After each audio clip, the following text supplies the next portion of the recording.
to you by Progressive Equity.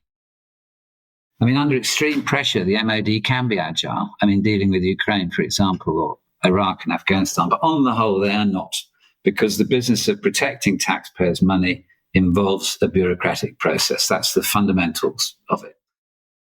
The real value of defence procurement in the Western world dropped by 2/3, roughly speaking, between the end of the Cold War in 1990 and sort of 2000, and then the beginning of Iraq, Afghanistan, etc.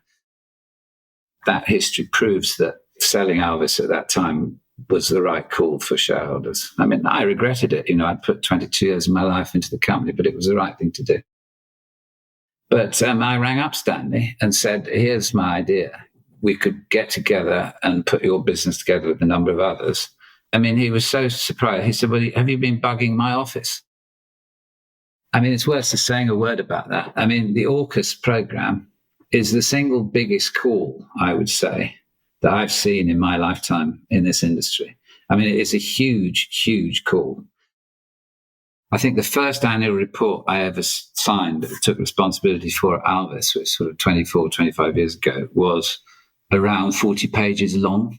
I think the last cohort report for a company which in real terms is still quite a bit smaller than Alvis was, I think our report was 140 pages.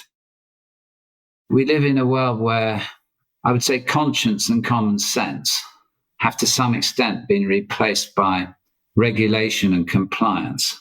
And the danger in that is that regulation and compliance drive out conscience and common sense.